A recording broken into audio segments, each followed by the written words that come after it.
Le sens de votre visite ce matin à Georges. Écoutez, la visite de Sylvie Ferrer et de moi-même est assez simple.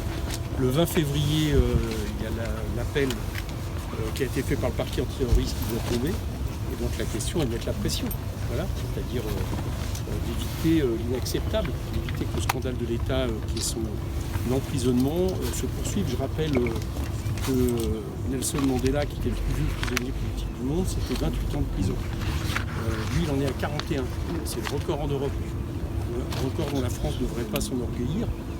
De quelqu'un qui, je le rappelle, a été condamné au départ pour participation ou une complicité plutôt, et non même pas l'acte criminel lui-même, et qui d'ailleurs a toujours nié cet acte. Donc c'est juste inentendable. Voilà, c'est une affaire politique. Et donc l'appel que nous faisons aujourd'hui, c'est que le scandale d'État cesse, qu'à 73 ans, Georges Ibrahim Abdallah, que nous venons voir ce matin, puisse le 20 février redevenir libre et repartir au Liban, parce que c'est son souhait, son pays d'origine. Donc j'espère que ce genre de visite va mettre la pression. Moi je suis très étonné que vu l'énormité de la chose, on n'ait pas un mouvement, alors ça s'est un peu amplifié ces derniers temps, mais un mouvement de masse d'intellectuels, de politiques, de citoyens qui se mobilisent pour sa libération. Sinon, on a vu quelqu'un aujourd'hui qui, en réalité, s'inquiète surtout pour nous. C'est un militant politique, c'est peut-être d'ailleurs pour ça qu'il reste en prison, qui n'a jamais renié ses convictions et qui s'inquiète pour nous, c'est France Insoumise, pour être clair, sur la fascisation en cours de pas mal de démocraties, dont la nôtre. Et concrètement, c'est un prisonnier politique? C'est quoi? C'est bien sûr que c'est un prisonnier politique, d'ailleurs il est traité comme un prisonnier politique. Quelqu'un qui, depuis 41 ans, est en prison, qui aurait dû, depuis très longtemps, avoir des libertés anticipées et qui est maintenu sur décision du parquet antiterroriste, c'est un prisonnier politique. Voilà, la France a le plus vieux prisonnier politique en Europe. Il n'y a que les États-Unis, je crois, où il y a 2 personnes qui sont emprisonnées depuis plus longtemps. Donc c'est juste scandaleux. Mais vous comprenez que finalement sa libération pourrait, si ce n'est avec un voile, tout au moins rendre des difficultés dans les relations entre la France et les États-Unis. Non, mais je comprends rien. Je veux dire, d'abord, on ne peut pas faire notre politique en fonction des États-Unis ou je ne sais quel État dans le monde. Et c'est tout simplement inacceptable. Alors si en plus c'est la raison, elle est encore plus inacceptable. Que je sache, on est un pays souverain et c'est à nous de déterminer ce que nous faisons en termes de justice et non pas sur telle ou telle pression de pays étrangers. Bon, encore une fois, je voudrais... Parce que sinon, ça serait... On a beaucoup de mal quand... Je pense que beaucoup de gens sont ici, ont été visiter Georges Ibrahim Abdallah, on a beaucoup de mal à le faire parler de sa situation. Voilà. Parce qu'il s'intéresse d'abord aux affaires du monde, notamment du Proche et du Moyen-Orient, de la Palestine, du Liban, son pays. Il a une analyse très fine de la situation, il suit attentivement tout ce qui se passe. Et quand on le fait parler, il n'y a aucune plainte sur son sort. Il y a juste le fait qu'il aimerait pouvoir évidemment être libre et puis reprendre la lutte. Voilà, parce que c'est un militant, il a le droit de reprendre la lutte. En plus, elle serait à mon avis utile à la fois pour son pays, le Liban, et pour la situation internationale. Donc voilà, la France doit cesser d'emprisonner Georges Ibrahim Abdallah, il doit être libéré. Madame la députée, oui. Oui. Juste d'accès. C'est bon vous qui venez le voir, je sais que je vous ai déjà vu ici même, oui. Comment on filme, même si c'est par rapport à ces détentions, les visites sont récentes, comment vous le voyez, quelle est son évolution?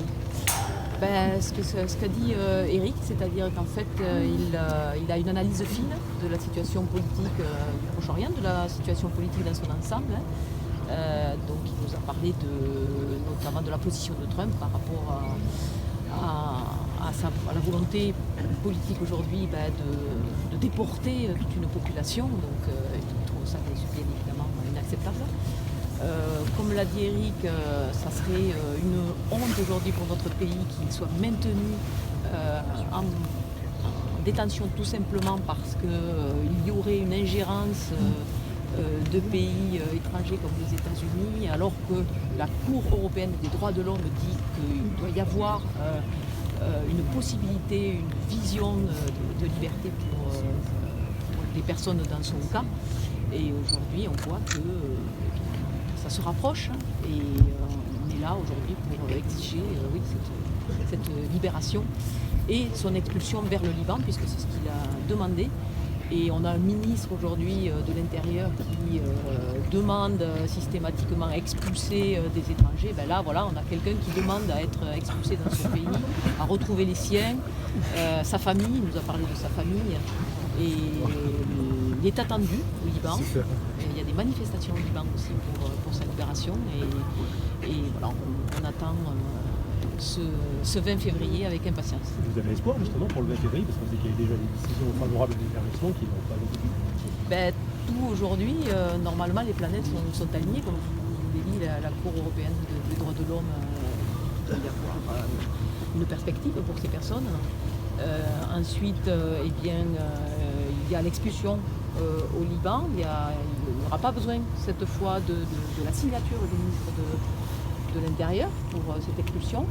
Donc on a tout à fait espoir que la justice soit rendue depuis le temps, aujourd'hui 25 ans qu'il est libérable. Ça serait inadmissible qu'on doit encore se mobiliser, et on le fera si c'est nécessaire, pour demander sa libération et manifester. Merci. J'en profite pour vous dire que dans cette prison, il y a quand même des prisonniers kanaks qui sont aussi. Ils sont au nombre de, je ne sais pas combien, il y en a plusieurs, on en a visité, et des Basques aussi, le TA qui sont là, on les a rencontrés aussi. Mais quant aux Kanaks, c'est incroyable qu'on les ait vécus à 7000 km de chez eux, c'est un pur scandale. 17 000 km. Donc voilà, je vous passe juste l'information que c'est aussi un problème. Voilà, on a pu voir les cellules, on a demandé à voir les cellules. On a utilisé notre droit de visite parlementaire pour demander à voir les cellules. Et on est tombé sur la cellule donc des prisonniers kanaks, des prisonniers basques et de celle de Georges Ibrahim Abdallah. Il en a un peu moins, il nous a dit qu'il en avait commencé à en sortir, donc ça montre peut-être qu'il a de l'espoir. Mais par contre, c'est une cellule très militante, voilà, qui est bien dans l'état d'esprit de son combat. Ça reste un militant révolutionnaire. Et encore une fois, j'ai noté qu'il était surtout inquiet pour nous. On dit souvent.